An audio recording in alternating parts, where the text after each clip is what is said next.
Today is Tuesday, October 24th, 2023, and this is Sliced. California aiming to improve the VCM.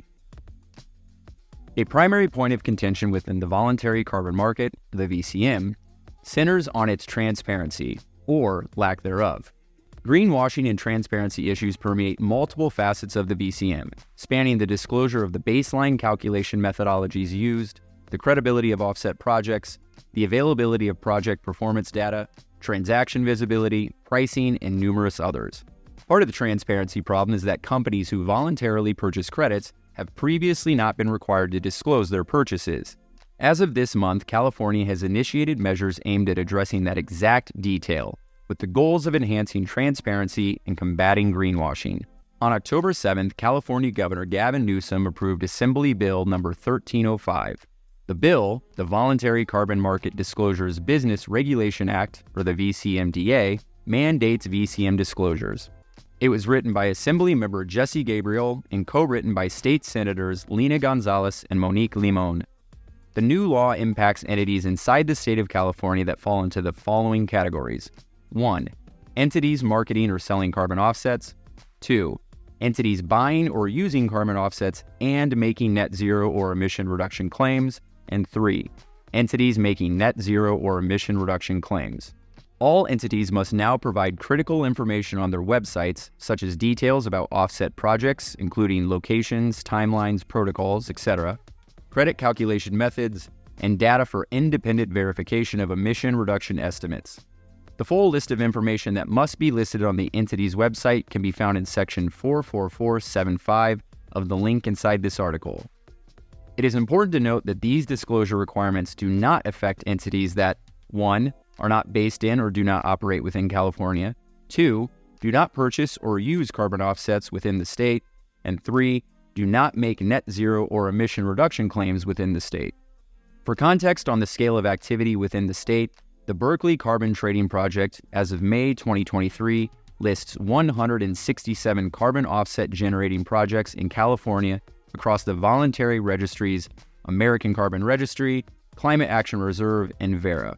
For anyone who has tried to explore a carbon registry in search of details about credit purchasers and their associated transactions, they often encounter limited information.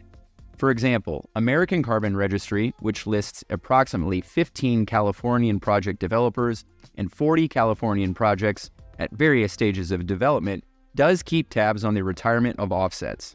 However, it does not require offset entities to reveal their identities.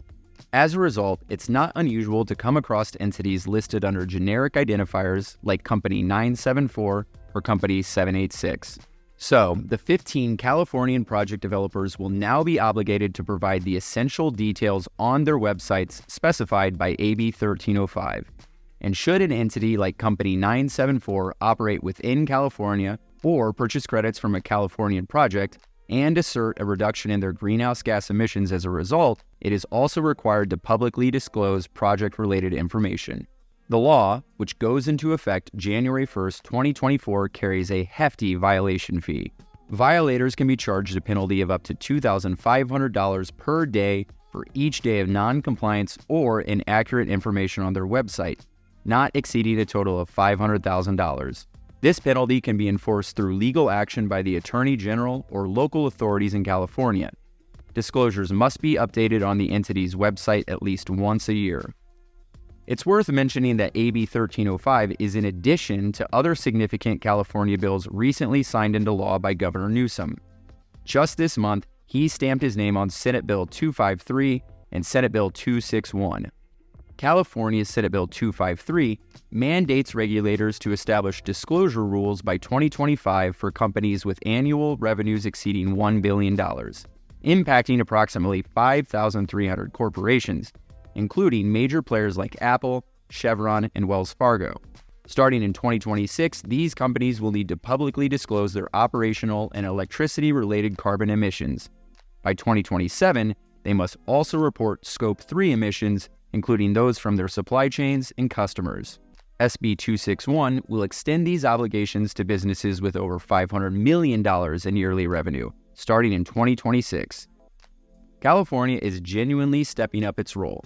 Collectively, these measures hold the potential to substantially enhance aspects of transparency across the VCM. And given California's frequent position as a trailblazer in advocating policy and regulatory reforms, it's probable that its initiatives will influence and extend to other states, regions, and countries. Perhaps Governor Newsom heard our recent call for a global climate finance hero.